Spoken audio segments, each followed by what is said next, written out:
Hi guys, welcome to our third session for week 2. Today we are going to go through the directions for the assignment and the assessment and do a demo on getting your final graphics into Animate. Let's take a look at the assessment directions first. Option A is using your existing work from last week's assessment. You're going to open that animation into Animate, save as, and resave it with the correct name, which is going to be DS246 assignment 2, your first name, last name. You're going to add an object to your background for the character to interact with, or use your creature for a character to interact with. So you can do a few different things here. Draw a humanoid type character that has jointed parts that you can allow to walk, wave, or other human-like movements. The steps can be done in Illustrator or write in Animate, your choice. Import or make your character a symbol and animate it using the bone tool. The character's legs must do at least one of the following movements: walk, crawl, jump, kick. The character's arms and hands must do at least one of the following movements: wave, push off, or something similar. Now, this is kind of a contradiction in terms because it tells you that you have to do one of the following: walk, wave, or human-like movement. So, in that interest, if you have a character, it needs to walk, wave, jump, crawl, whatever, but it does not have to do both. Does that make sense, guys? The directions here kind of contradict themselves, so I'm just going to straighten it out. It needs to do one thing. It needs to walk, crawl, jump, kick, or it needs to wave or push off of something. It does not have to do both.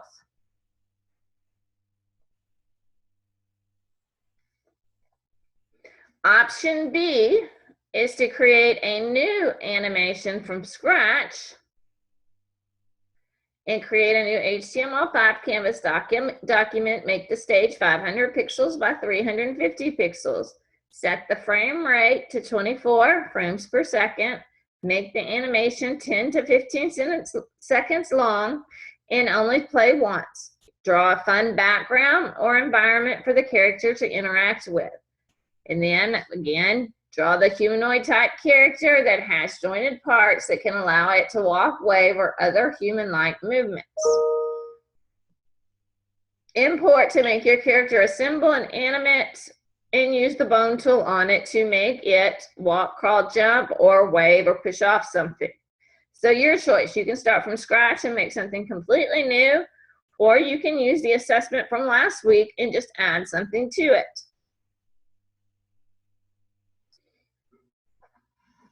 You're going to make sure you save that file as DS246, assessment 2, your first name, your last name. And then you're going to zip the entire folder. Make sure you save it in a folder, guys, and make sure you publish it so I get that HTML file. It makes it so much easier to grade.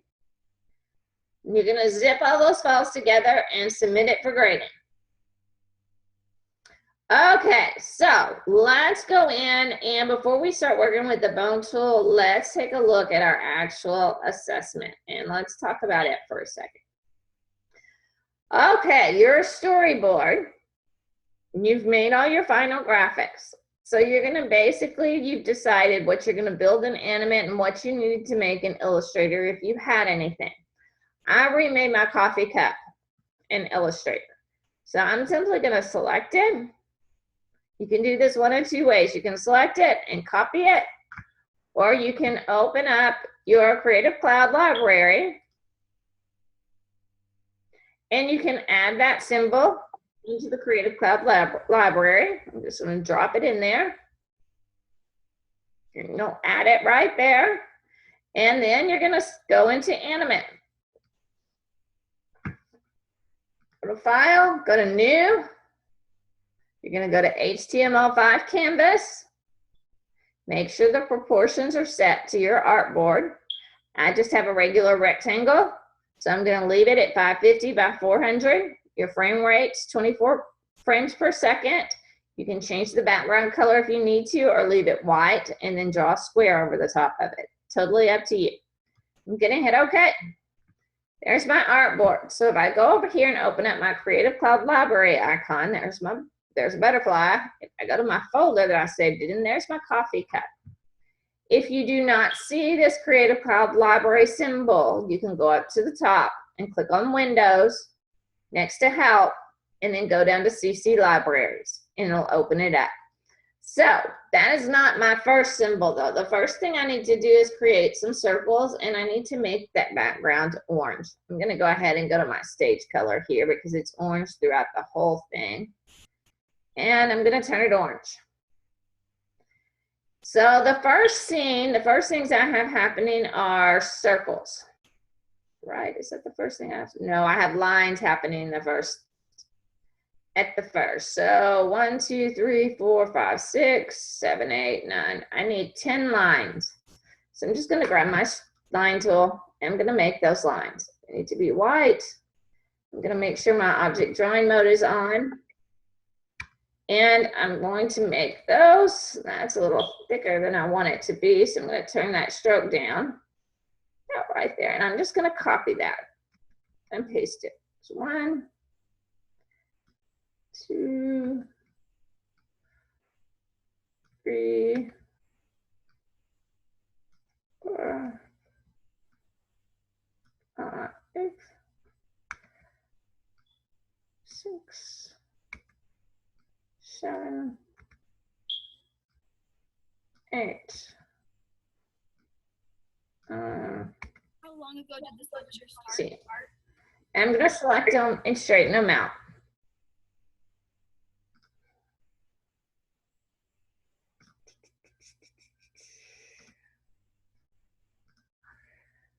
There are my first set of lines. Now I have some coming down from the top. I'm going to go ahead and make those a symbol so it groups them. Convert to symbol and name it lines. You haven't missed much, Hope. We just went through the directions for the assessment and then we started this.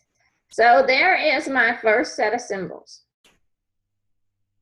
And then I had some strokes that come over for the sides, so I'm going to make those. I had 2.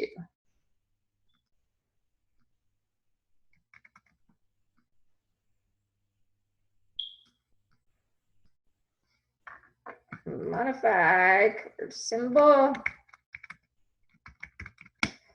Name them sidelines.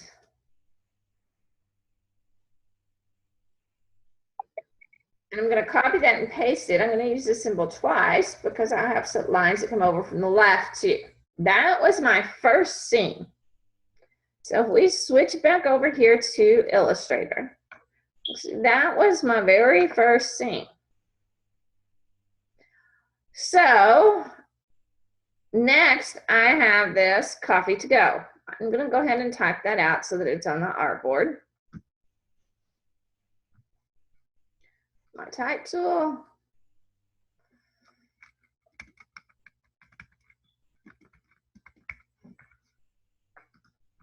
And I'm going to pick another font for that. Oops.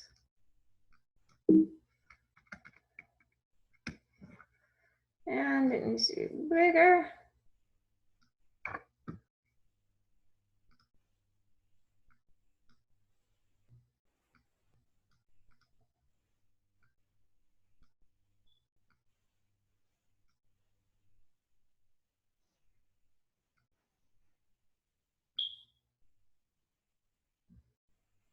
I think that will do, and I'm going to turn it white. That is going to make up my second scene. My third scene was a bunch of dots. Let me count them real quick. 1, 2, 3, 4, 5, 6, 7, 8, 9, 10, 11, 12. So I had some small dots and some big dots. So I'm going to go ahead and make the small dot. And I'm going to convert it to a symbol. And then I had a larger dot.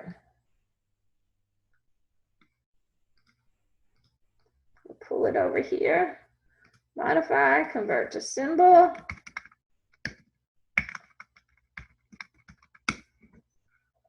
There's my small dot, my large dot. I'm going to repeat those symbols because I use quite a few of those small dots. I'm not going to repeat them for this week because I'll do that when I do my animation. And then I have my coffee cup with my logo and a phone number. Oh, nope, I'm missing something. I have a talk bubble. And the schedule now is next. So I need to create my talk bubble. My talk bubble is actually going to be made up of these circles. I think I'll do is transform them. So I need to make an actual talk bubble. I'm gonna uncheck my object drawing mode here so that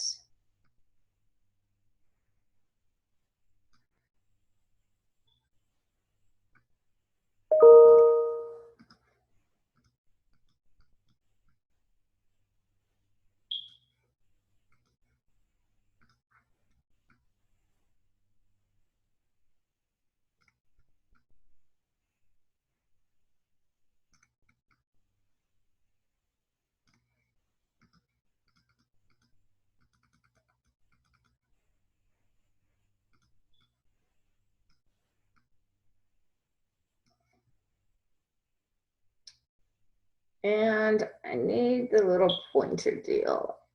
I'll grab my pencil.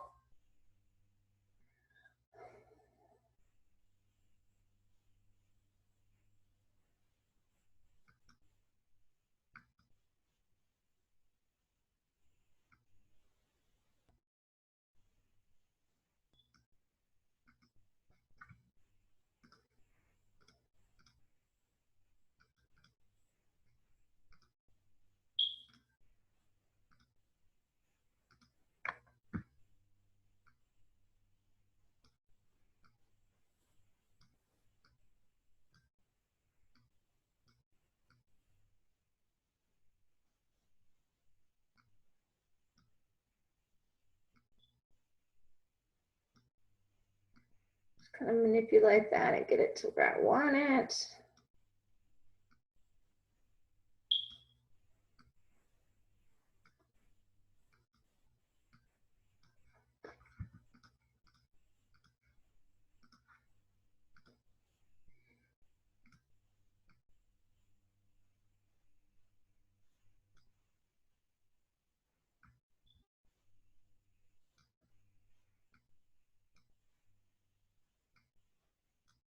I'm gonna have to remake that. Let's try this again. Oops.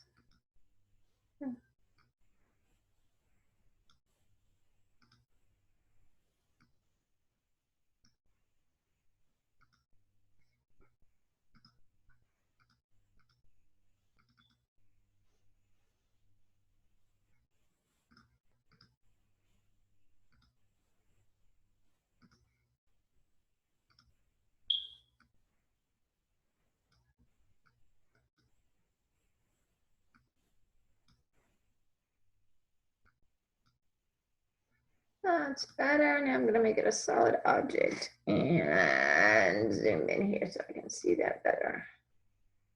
A little place right there.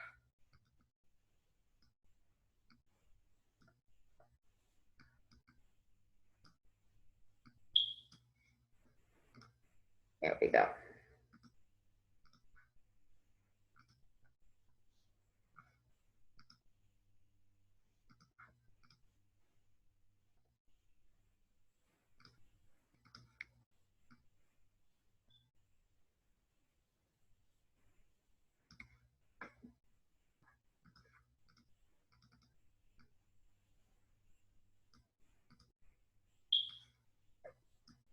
Select it all. Once again, turn that into the drawing.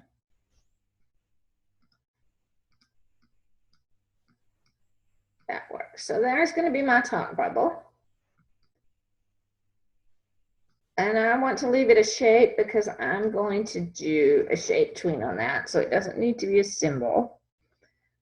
But I'm also going to need the text that says schedule now. So I'm going to make another text box up here.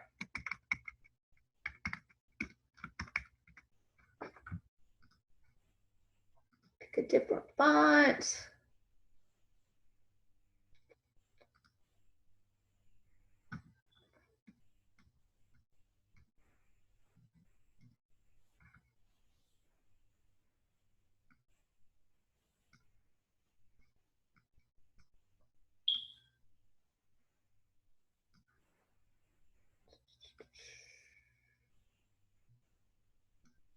And it needs to be black.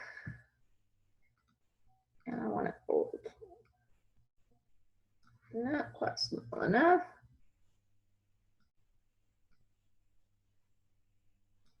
And I don't like that font.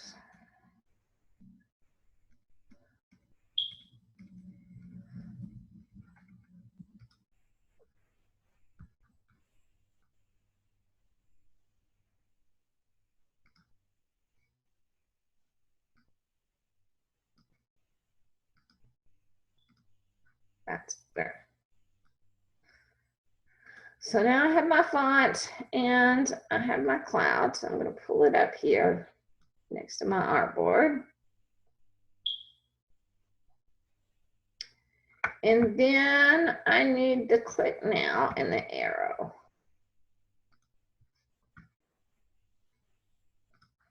Type tool. Click now. And I need an arrow.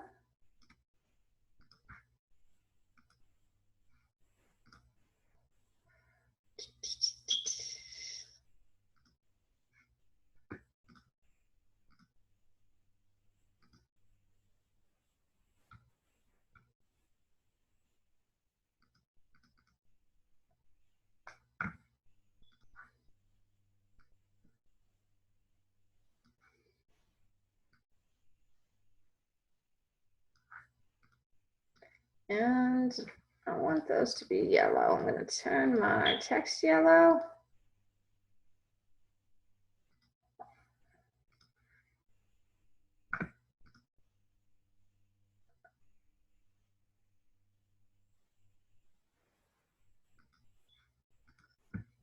That is going to need to be a symbol.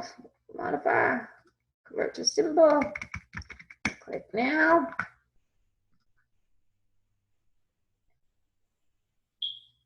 And let's see what's next. Then the next thing uses the dots again, and then I have my coffee cup. So now we're ready to bring my coffee cup on. I'm going to open my CC library, grab my coffee cup, and drag it out here to my screen. I'm going to open up this little import box. I'm going to make sure it says single animate layer so it doesn't break my coffee cup apart. And I'm going to make sure the only thing that's checked is place object at original position and hit import. There's my coffee cup. And it's going to be, it's pretty close to the size I need it. It needs to be just a tad bit smaller, I think, like that. And the phone number is going to go across the top. So I'm going to pull that down, modify, convert to symbol, coffee cup. And then I need my phone number text. Text tool.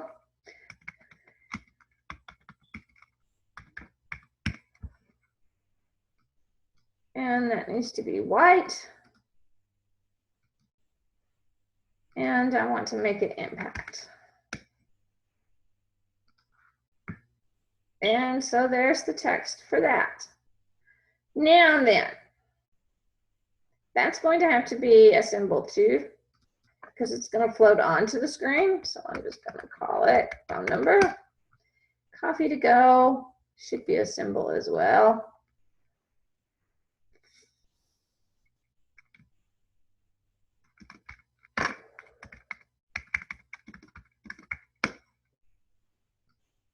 Okay, so if I look in my library panel, everything is here except for my shape.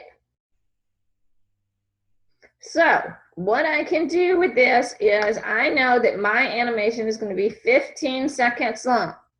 So if I'm 24 frames per second, how many frames does it take to make 15 seconds?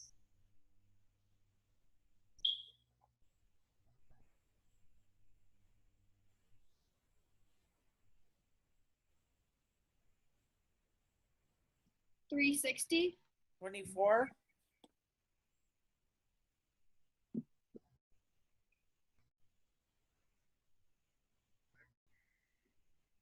$15 times 24. That's 360, right?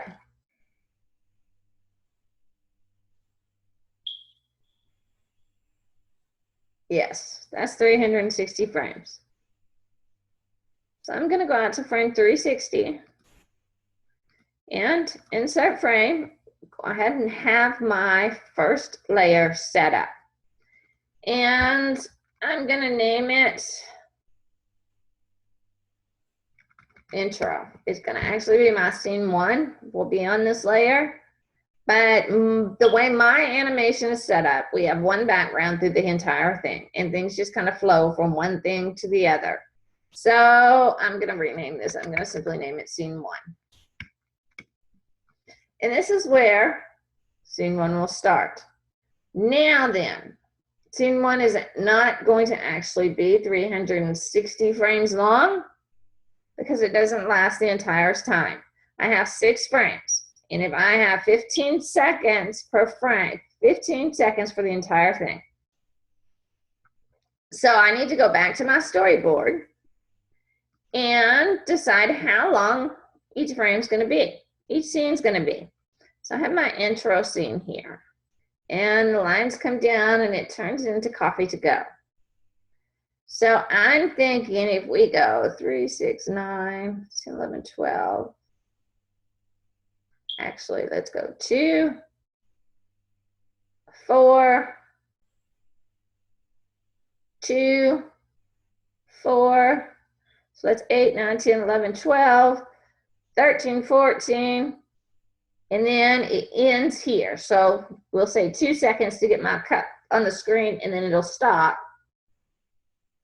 And they will be able to read it at the end. So that's an entire 15 seconds. So my first scene is 2 seconds. Back to animate.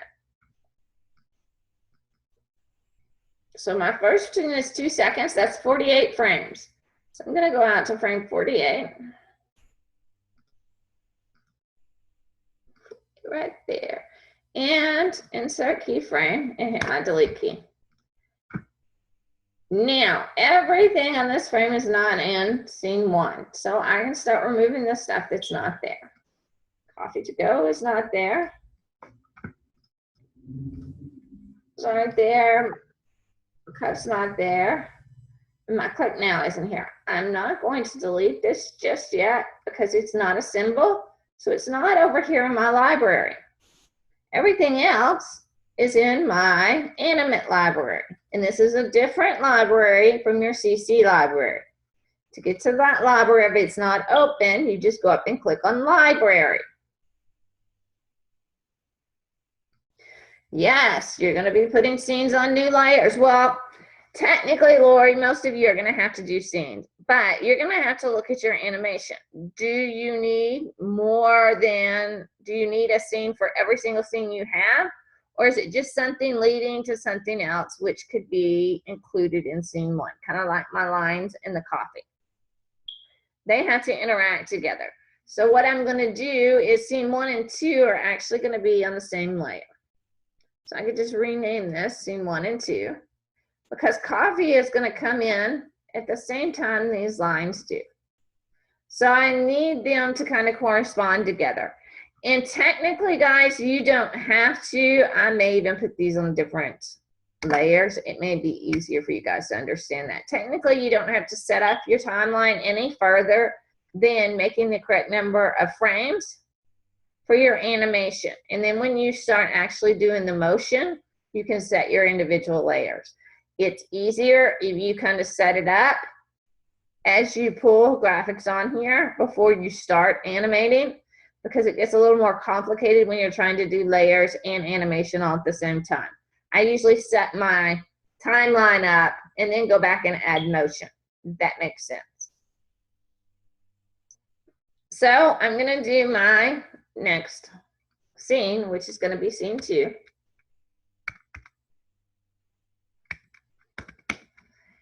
And technically, scene 2 is going to start before scene 1 ends.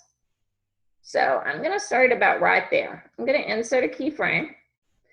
And scene 2 lasts 4 seconds. So if I'm at frame 40, and 4 seconds is 24, 48, 72, 96 frames. So 40 plus 96 is 136.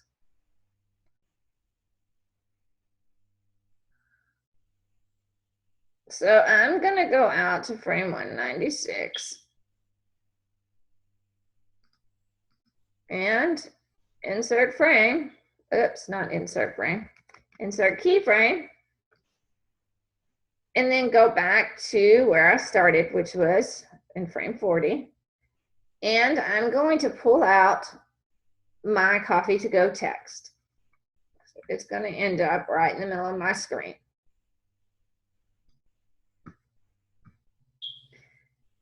And then a new layer. The next layer is dots. So on this layer, I want it to start before scene 2 ends because the dots appear and then they scatter and coffee to go is gone.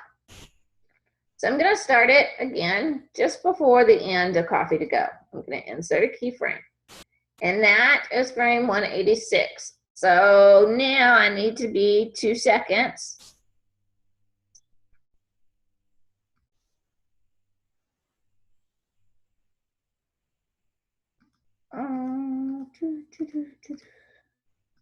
Right there.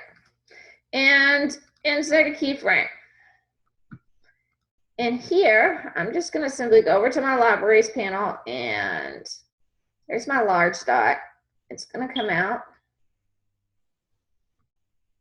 And then I have some smaller dots, and I have quite a few of them. And they're all going to start right with this big dot. So I'm going to kind of pull out a few of them. I'll probably have to add more when I do this animation, but for now, I'm just going to kind of go around in a circle and add what I need. Going to turn my outlines on here. Yep, that'll work. And they're going to scatter when they're in motion, and coffee to go will be gone. So then my next scene is where all of my circles come back together and they turn into my talk bubble. So now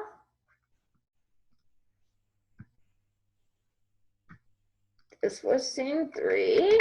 Scene 3. Scene 4.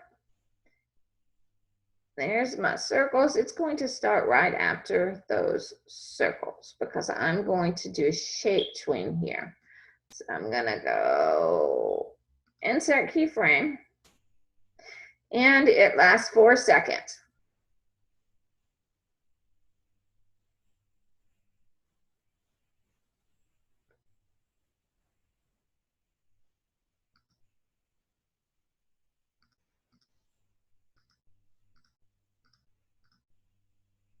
Somewhere right in there. Insert keyframe.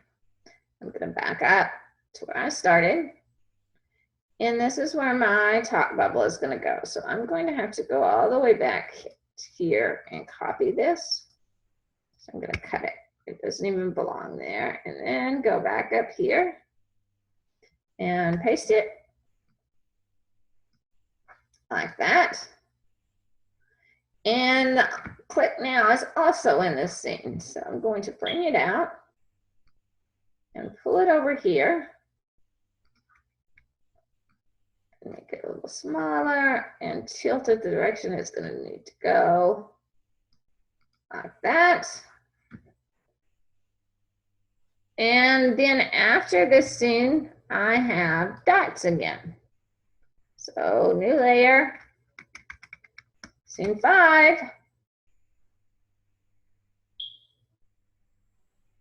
And that's going to start just before the end of that top bubble, because those bubbles are going to explode out of the top bubble, and there will no longer be a bubble, kind of like it's that top bubble turned into circles. So I'm going to insert keyframe and grab my dots. 5 dots.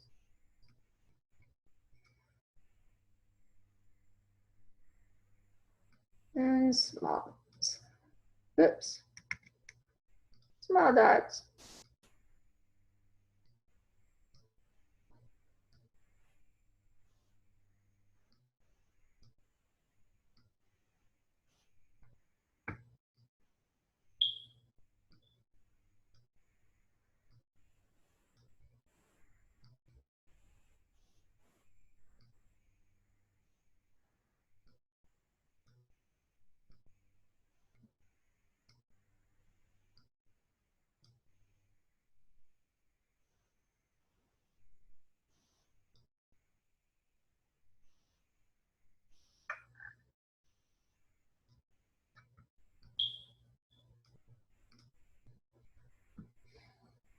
And then we have my last scene. It looks like I'm going to need a little bit more than 360 frames.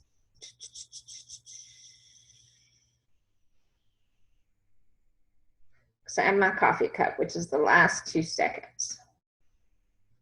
So I'm going to add 2 seconds onto the end of this.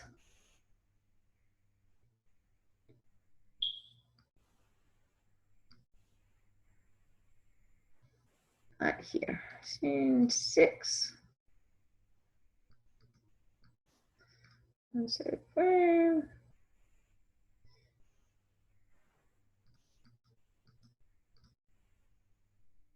That'll work. Insert a keyframe. And this is where my coffee cup is going to go. So I'm going to bring out my coffee to-go cup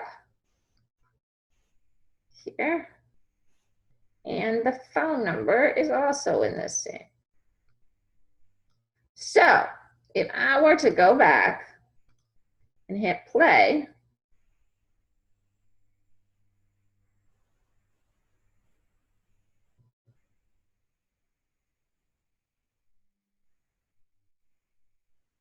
we kind of get an animatic effect.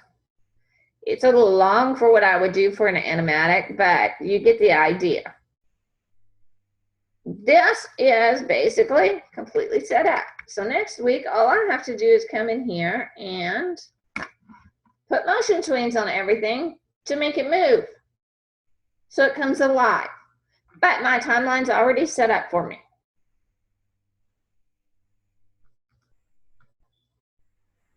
I think this is where I went a little longer than I should have. I'm going to erase some of these frames. Now let's see how long I am. That's better.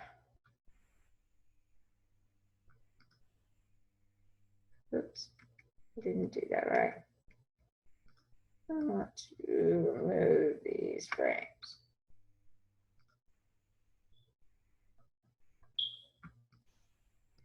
Now I'm in my 15 seconds. That is the idea for your assignment, guys. Move everything in here. Make everything that needs to be a symbol. Make sure you name it so you know what it is. And then go through and set up your timeline. Is it required that you set up your timeline? No, it's not. It will make things easier on you next week if you figure that out now instead of trying to figure it out when you're also trying to add motion. If you set up this timeline now. Otherwise, all you have to do is make one layer, put everything on it, and make sure that layer has the amount of frames in it that you are going to need for your entire animation. Make sense? No, you do not have to worry about the ActionScript 3 stuff. Start with HTML5 Canvas. It will make things much easier on you next week.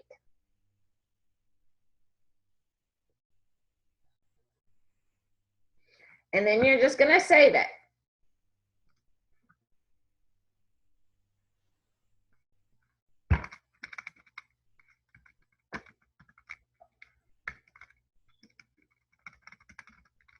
Assignment 2 and your first day and last day.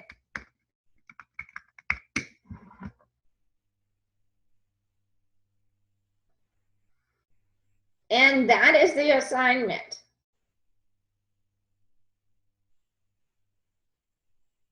Any questions there?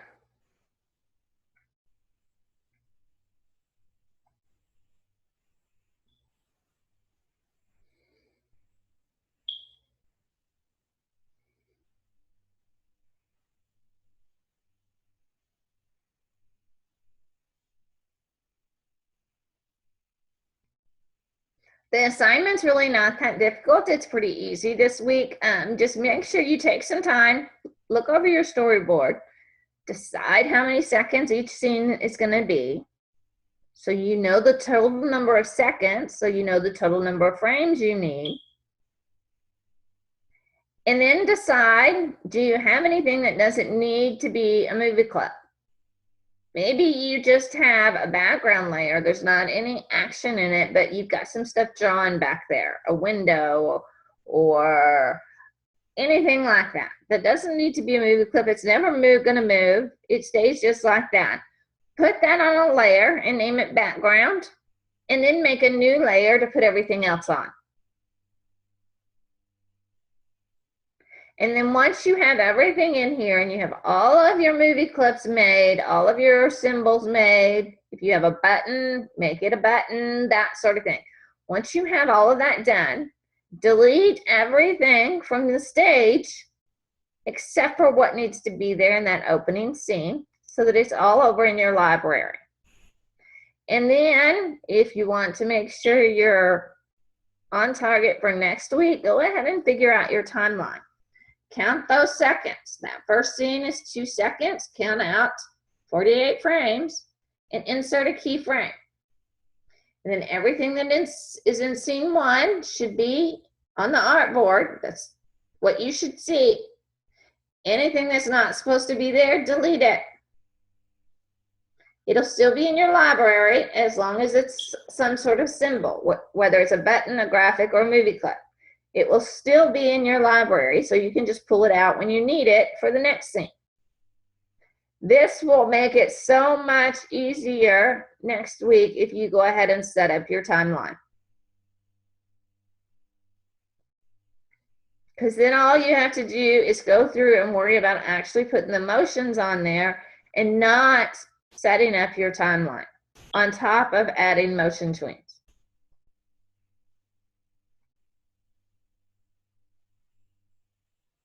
Okay, basically your understanding is you're recreating inanimate, making symbols out of what we put and adding timeline for each scene. Yes, Belinda, that's basically the gist of what you're doing. Once you have all your final graphics, you're putting them into animate, making them movie clips or symbols or buttons, whatever they need to be, and then setting up your timeline with what should be on the stage at what point.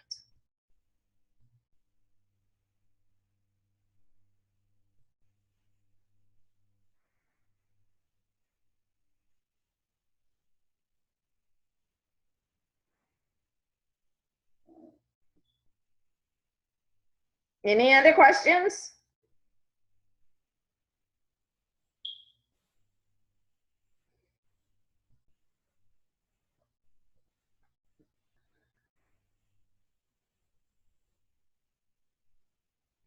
Okay, well then let's hop over to the assessment.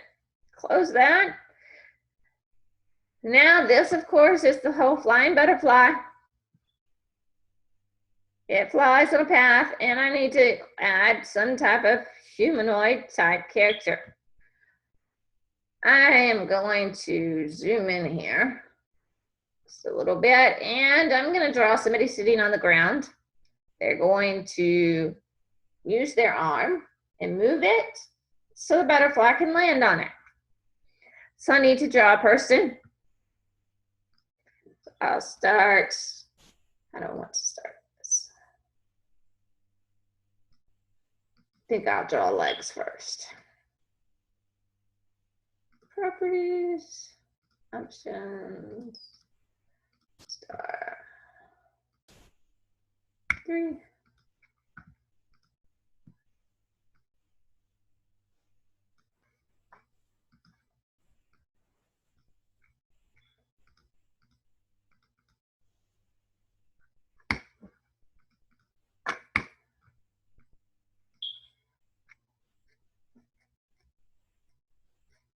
No, let's try this again. That's better.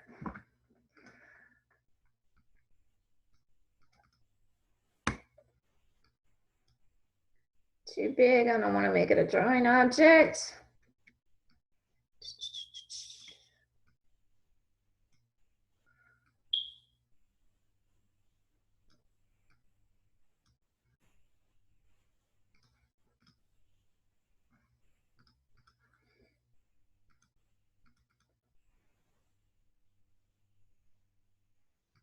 I'm going to grab my convert anchor. It's to be a little rounded. This one too. That's better.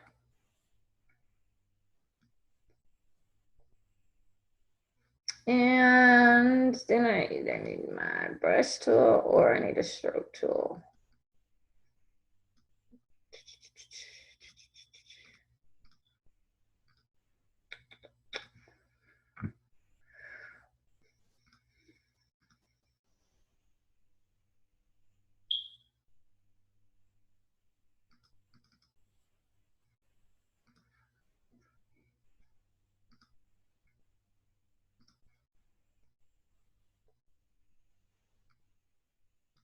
Ooh, too big, way too big.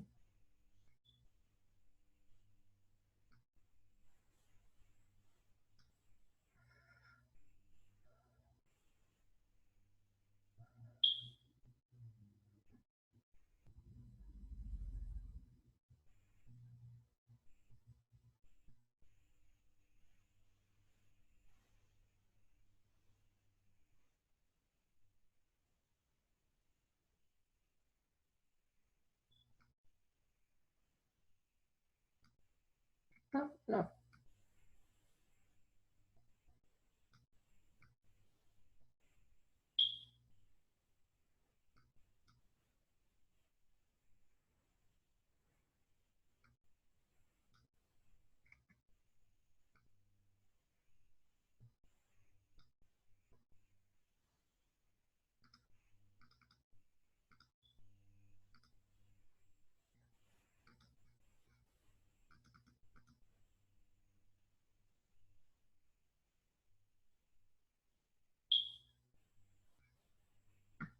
Not circle tool.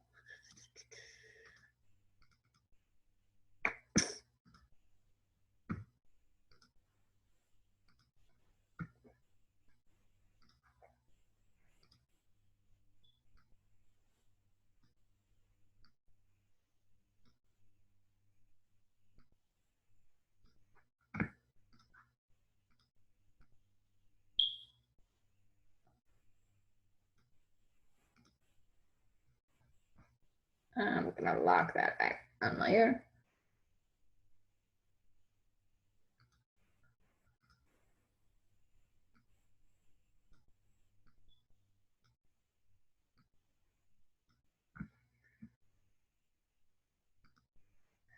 This little symbol right here, create object.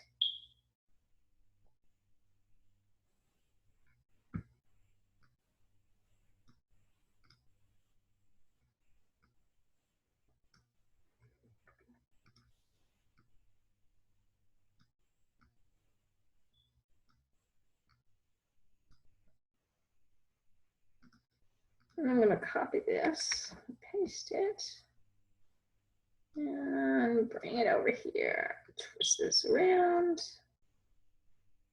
Budget, and send it back. And then I need a shirt.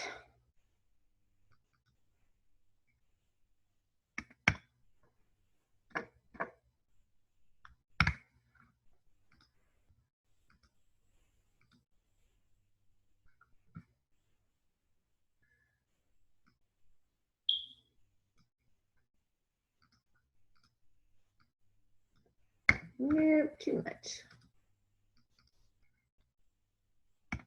5.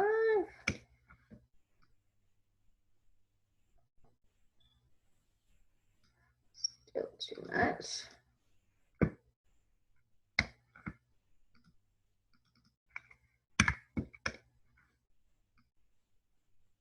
That's better.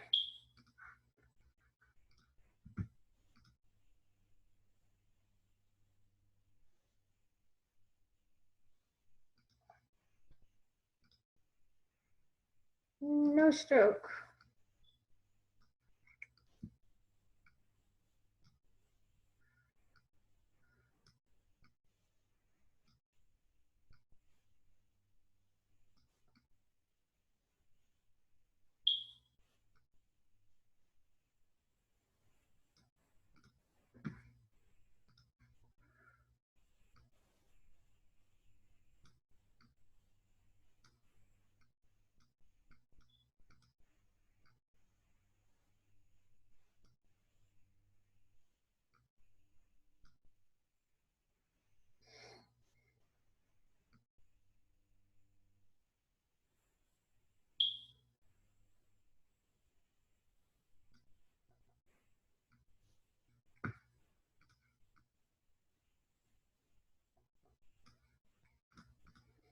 And I'm going to make this a sleeve.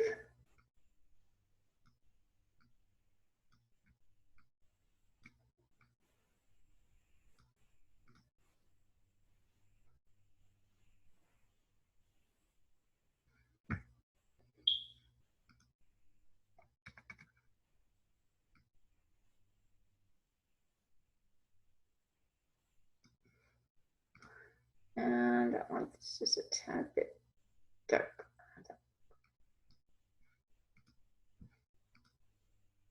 Oops.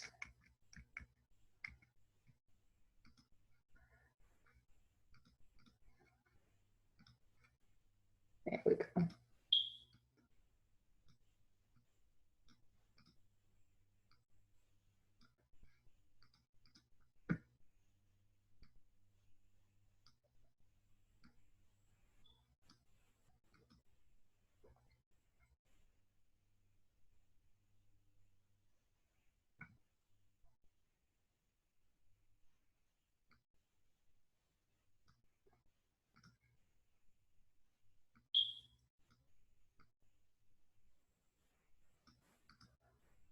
I think that'll work. Okay, now I need a head.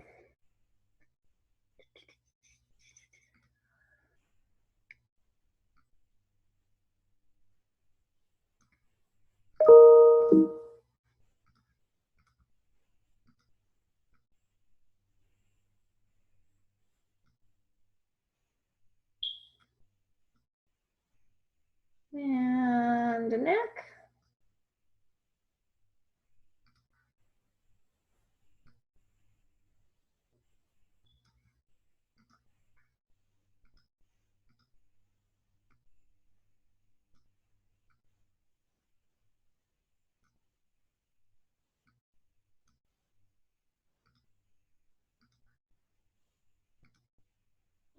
Change around, send it back.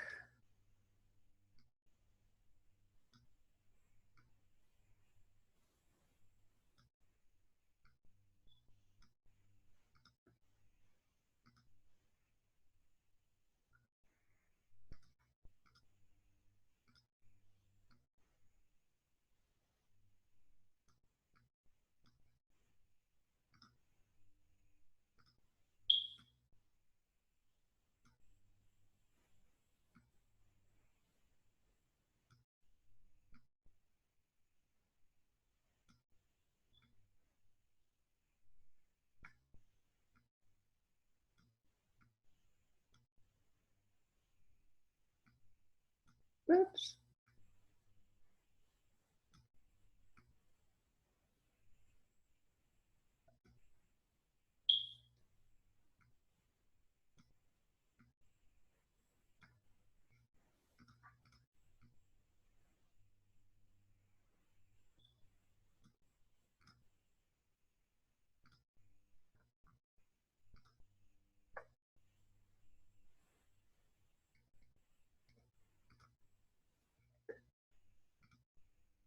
Yeah, my head is all messed up now. Let's see if I can fix my neck. That's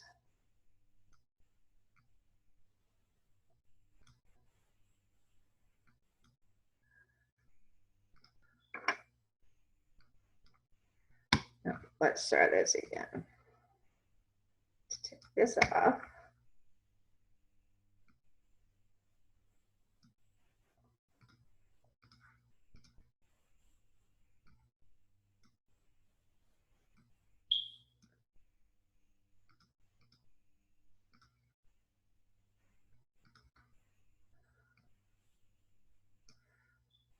That's better.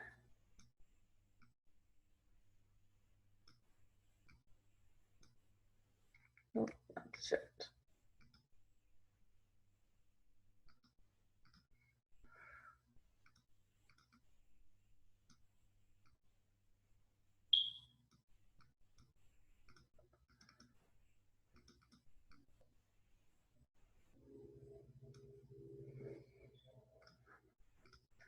Object range in the back. That's better.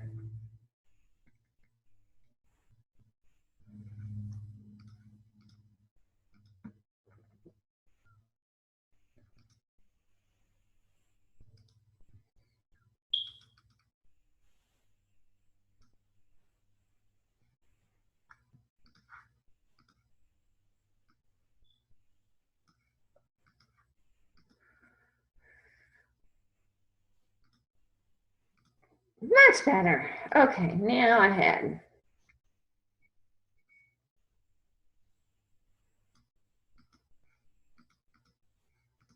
And I would like to make this just a tad bit darker.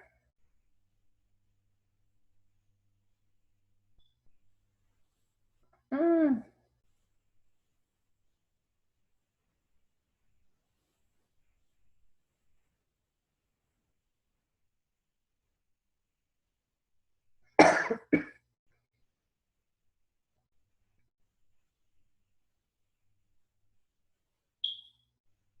Are there any Yeah. swatches or things you think that we should put in our library? The swatches are all there, but if you have a particular color you want, then you can take a copy of it and paste it in here and then use your eyedropper to select that color.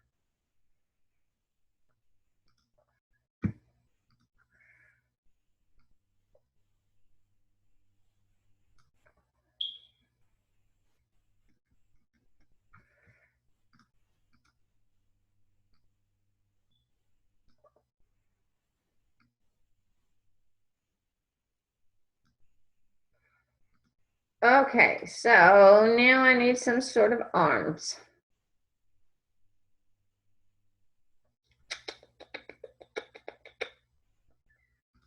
I think we will just do nice spindly arms, except for I want to make them the right color. And make all my drawing objects.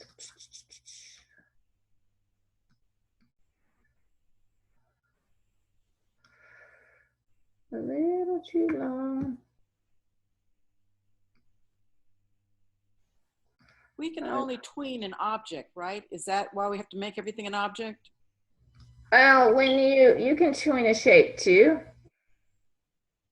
but I'm making an object because we're going to use the bone tool on this arm. Okay. And because I don't want them blending together. Because when things are shapes, remember they will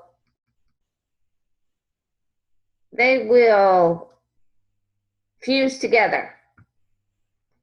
As one. Now, does also when you do, okay, you're going to use the bone tool and, oh, what was the other thing? Oh, golly, never mind. I just forgot what I was going to ask. I'll get back to I'm going to copy that little piece of arm and make a new one. First thing I'm going to do though is unselect it. I'm going to hover over it. I want to round this a bit because it is going to be attached with the bone tool. So I kind of want to make a little joint on the end of it. And then I'm going to bring it back up here and attach it. And I can test it by using my transform tool. If I turn it, that's what it looks like. So I can see I need to come up a little bit more with that. If I turn it this way, it needs to come up a little bit more. So I'm just going to grab my black arrow and with it turned so that I can see that little gap, I'm going to close it off and then grab it. If I turn it the other way, just a little gap there.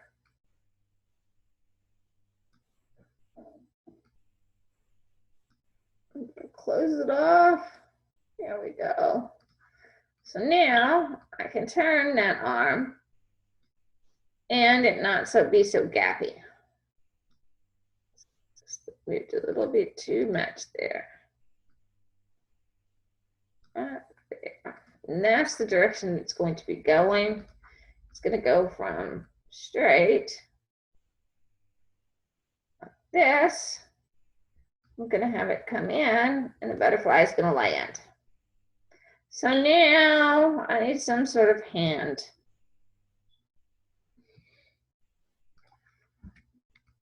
Let's see if I can create a hand here. I really don't like hands.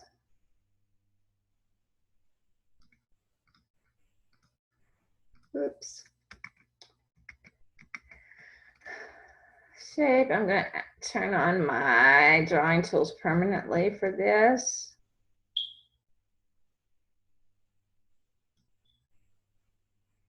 Circle. Drawing it.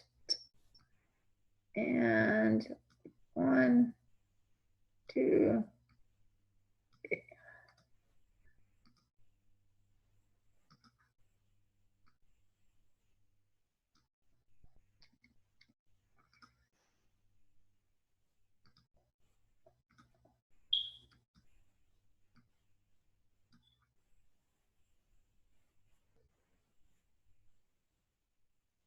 No, drawings don't have to be perfect.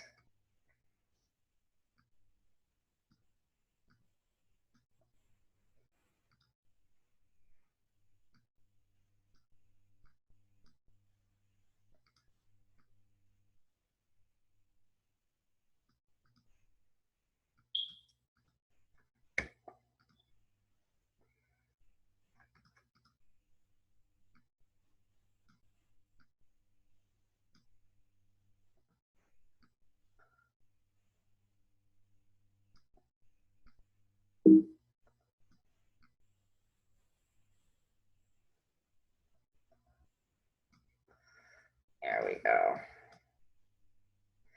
I'm going to expand that and then regroup it so it becomes a solid shape. And transform tool.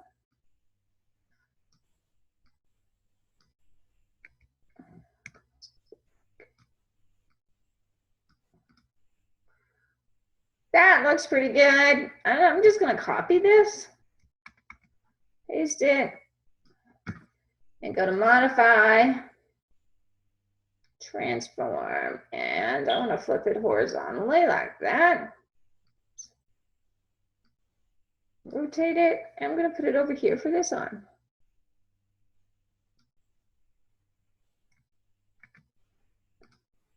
And then I'm going to pull the little sleeve to the top. Now I want to rearrange this arm though, so I'm going to ungroup it. Modify, ungroup, and I want a little more relaxed position here. scoot that around. Grab my hand.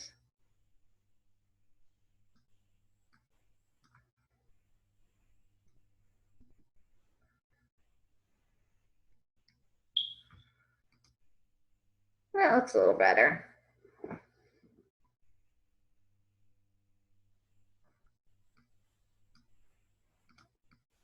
I'll grab all of him for a second. I'm not his pants.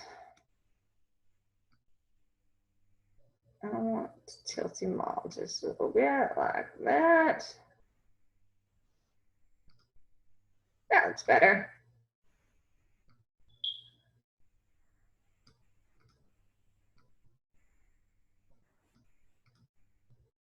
And now I'm going to give him some eyes. Just something quick and simple.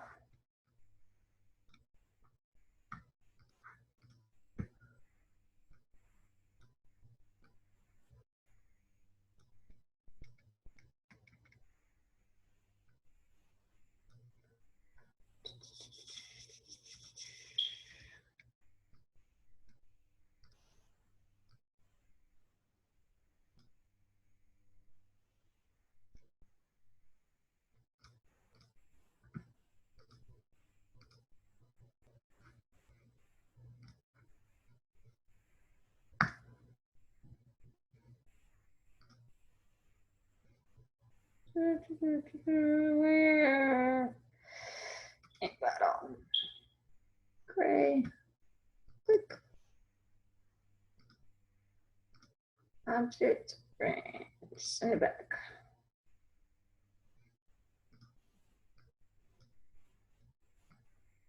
Smaller.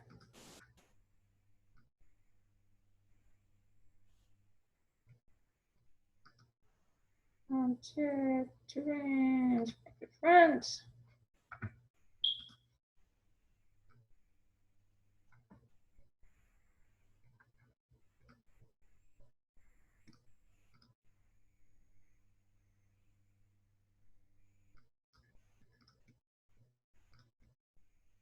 Copy paste.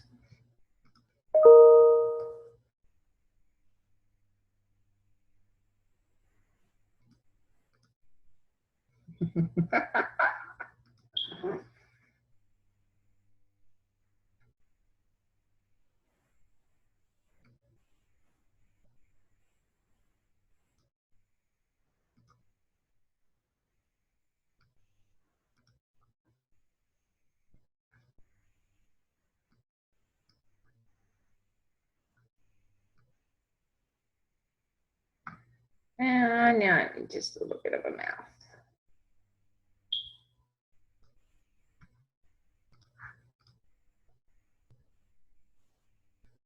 Maybe some hair.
Yeah, we've got a little bit of a bowl cut going on here. Oh no, that won't work. There we go. We've got some hair.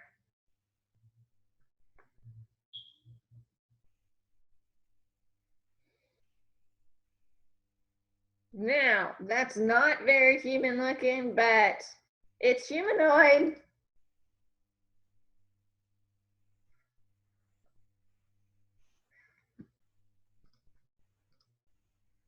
So now then, if I go fit in window, let's go show off so we can see everything. There we go. Okay, so I have my little human person down here, which they're a little too small. So I'm gonna select them. And we're gonna make him bigger. Pull him up here on the grass.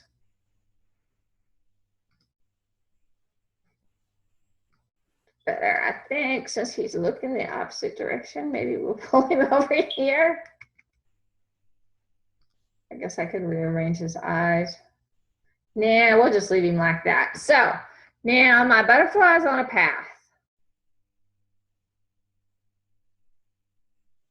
And it goes off the stage over here.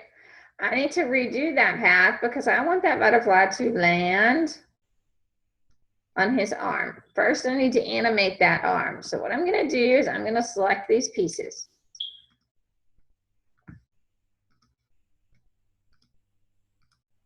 And a little piece of his shirt. Do I need it? No. I just need his arm. So hand and the two pieces of his arm.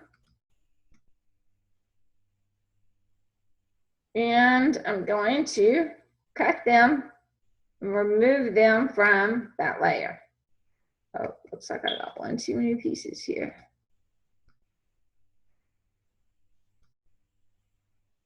And X, there we go. And I'm going to make a new layer, bring it underneath my human layer, and call it arm. Go to edit, paste in place. There's my arm. Now I need to use my bone tool on that arm. I'm going to come over here and grab this little bone tool. And I need to connect these bones. So I've got my first bone, which connects to my second bone. And my second bone, which connects to my hand. What happened? Oops. It broke my arm up. Hold on a second. Let's zoom in here so I can make sure I'm fitting this right. There we go.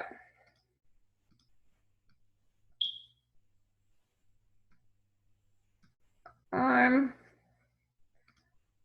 I'm going to lock everything except for my arm layer. There we go. Select it.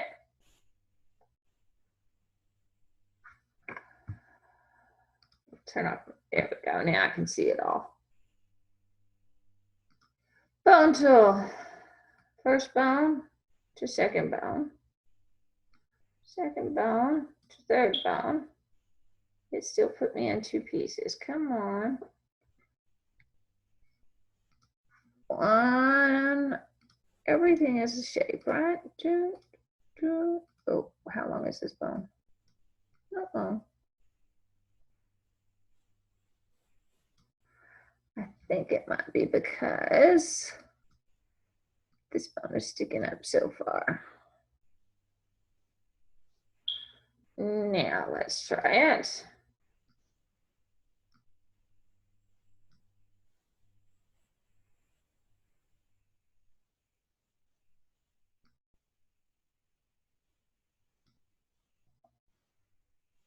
No, I want you all connected.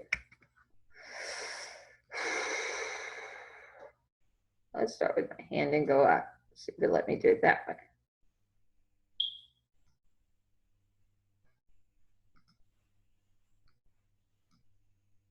Just one bone. Come on. It's all into shape. Let's see if they'll let me connect 3 bones in it. 1, 2. It's going to let me do it as a shape. This is what I mean about the bone tool, guys. Sometimes it's really easy to work with, and sometimes it gets pretty picky. So if you've made your shape, usually it requires you to have a shape. But if you've made your shape and it's not connecting into the bones you need it to connect to, try turning it into a shape instead of an object and see if that works. So now I've got 3 bones. I'll turn my human back on. And this works just like a motion twin. So my butterfly is going to fly around and he's going to move that arm a little bit. So I'm going to go out to like 48 seconds here. And I can make him pick his hand up here.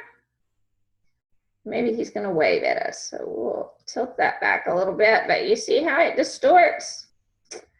That is the very rudimentary part of this bone tool.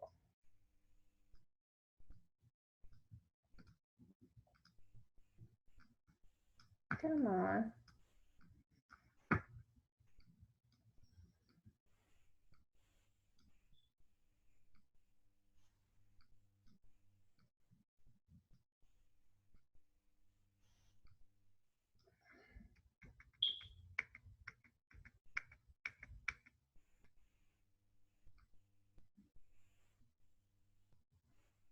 Can wave.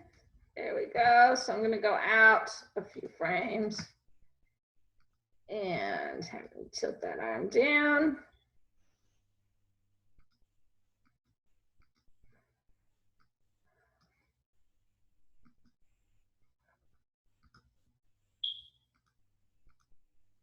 Come on, there's that one.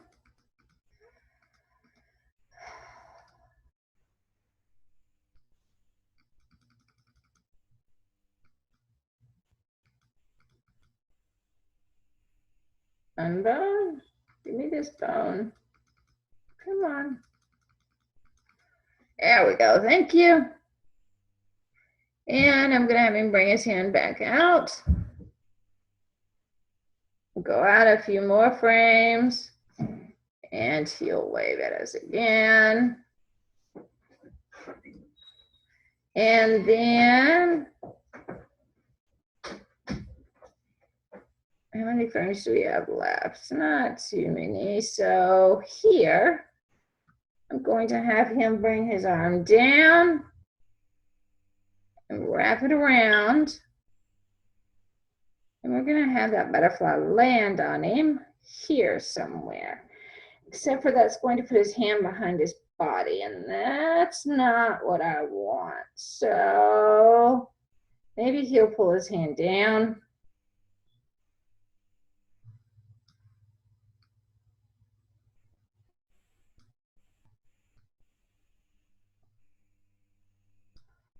There.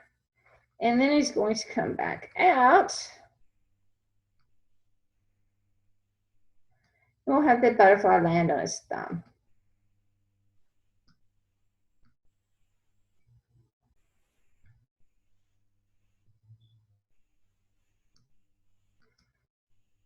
So there's my one arm. So now I have to draw a path that works on, right? So I'm going to go back to show all. I already have a path on that butterfly, but I'm going to have to make another one. You see how his hand works.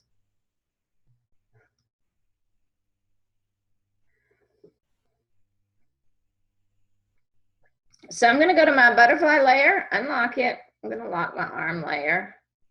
And I'm going to remove that tween.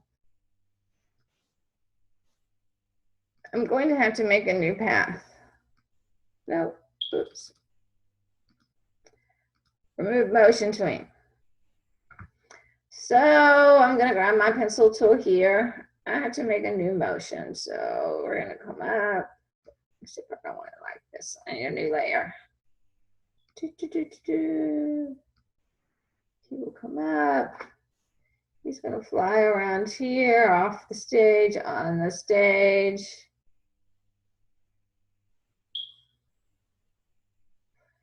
Until he finally lands. Let's go out to where he lands. Oh. Here's the land.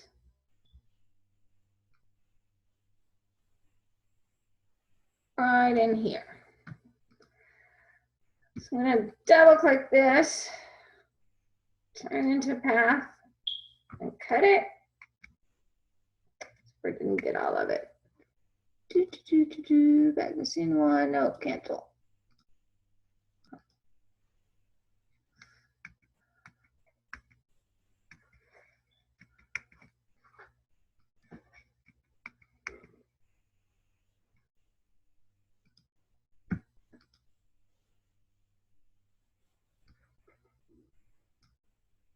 That's not going to work. Let me go back out here so I can get the measurement of his hand. There we go.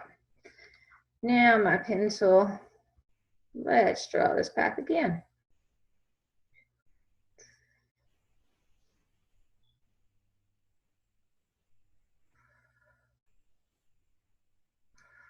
There we go. Select it, cut it, and my butterfly layer, create motion tween, and edit, paste in place. So now, if I hit play, let's see what happens. He waves at us.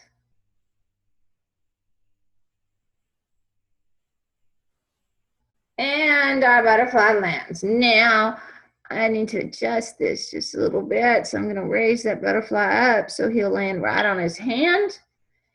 And so now let's test it.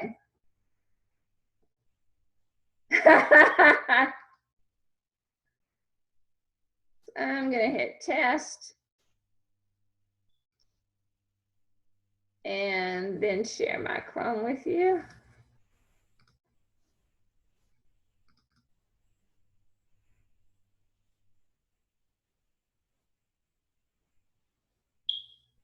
I hope we didn't stop it at the end so that we could see it.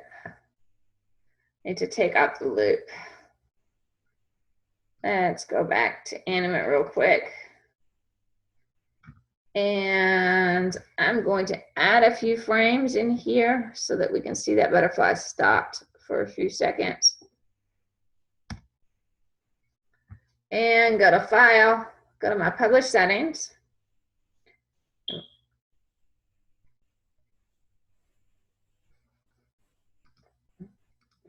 Save it first. Let's see, DS246, oops, DS246, assessment 2, your first name, your last name, file, publish settings, uncheck loop timeline, control, test.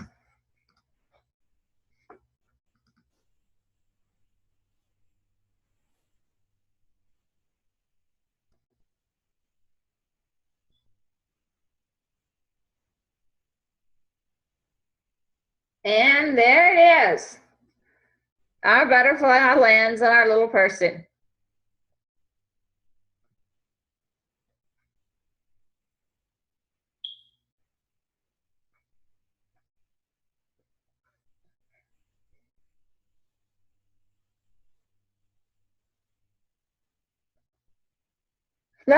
Thanks, Lori.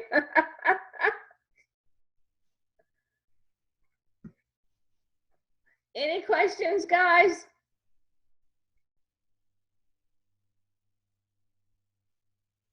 To make the wings flap?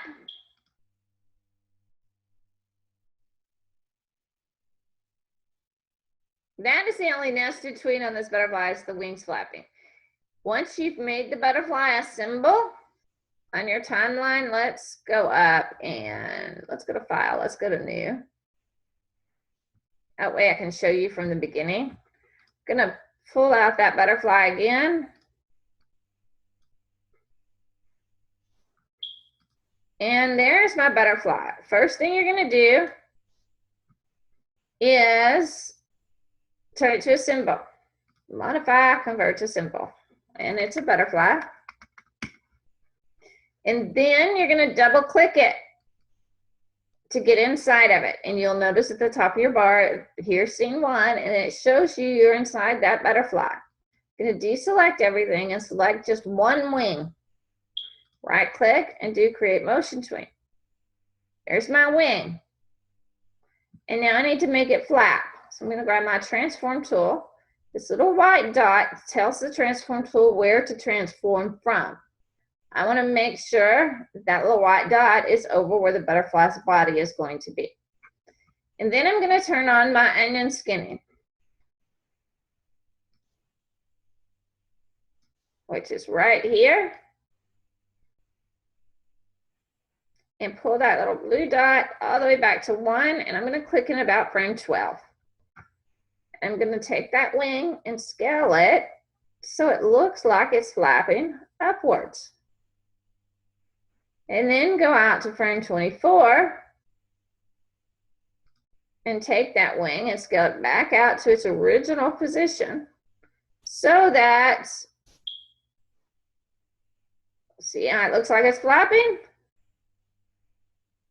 And I'm going to insert frame on that layer above it that has the rest of my butterfly and select the other wing and create motion tween. Bring that white dot over. Turn on that onion skinning again, go back to frame 12 and scale this side so it looks like it's flapped up. And then back out to the end, bring it back down to its original position. So now if I pull this playhead back and forth, you see it looks like it's flapping. So now if I go back to scene 1, I insert the number of frames I need for however long I need that to flap. So you need 10 seconds, so you need 240 frames. I'll just enter 75 so that you can see what happens when we test it. That butterfly looks like he's flapping his wings. All it is an illusion, but when we visually see that, we automatically know that that butterfly is flapping his wings. Could you go back over that layer thing? You said you did a layer and then you moved it and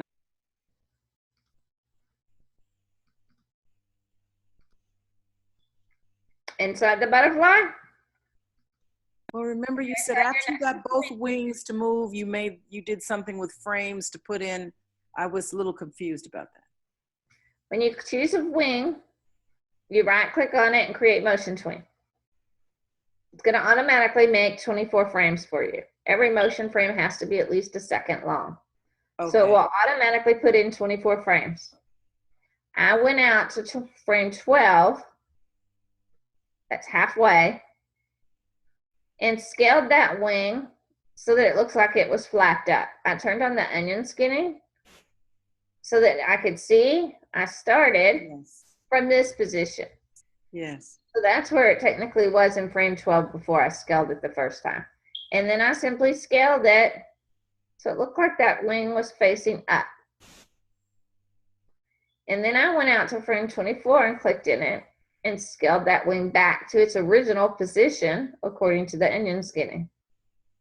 Yes, got that. And then I clicked on the other wing and did the same thing. Right click, create motion tween. And then went to frame 12, scaled that wing up. That one actually doesn't match quite enough. There we go. And then went out to frame 24 and scaled it back to its original position. And then I went up to the top and clicked on scene 1. And then that's the number of frames I needed.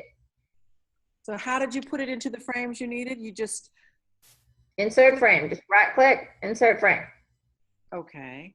And the artwork is going to automatically go into where it's supposed to be. That's what got confusing. I got confused. Yes, the artwork, once you place it on your screen, it's going to be in frame 1. There's always automatically one frame.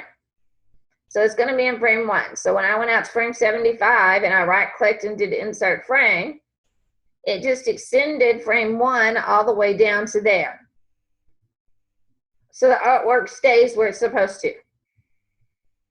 Okay, okay. And those wings will flap the entire time because the nested tween is independent of the main timeline. So it will just continue to loop over and over and over and over until the entire thing is done. Now, do you have to also extend it to 240 for it to do, or it's just once you've got it in, it's going to go out, keep doing that all the way to 240? It'll keep doing that. It'll keep doing that. I could go out to frame 535 and insert frame, and it will flap its wings the entire time. Okay. That nested tween would just play on a continuous loop until the main scene ends, until it stops. Not the nested tween, but the main scene, your main timeline. it will continue to loop that nested tween until this timeline stops. Now, how do you get back to your regular timeline? You hit scene one? Once you're inside your butterfly, you see here at the top where it says scene 1, it says butterfly. This is where our wings flap. It has 24 frames in it. To get back to the main timeline, you simply click on scene 1. And it takes you back to the main timeline. Okay. Thank you.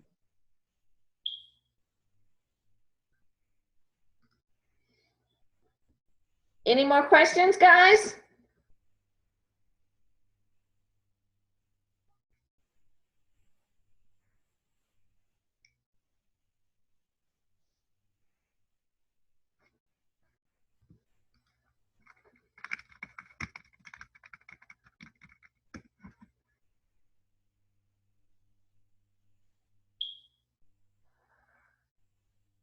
All right, guys, then we will call it an evening. I will open up the room tomorrow at 3 p.m. for anyone that needs any help.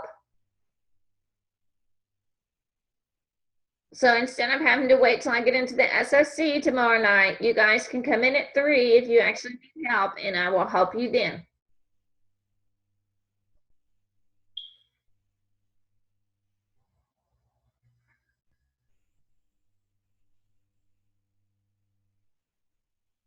No problem, Belinda. I figured the demo on me actually bringing them in would straighten everything out and make it make sense.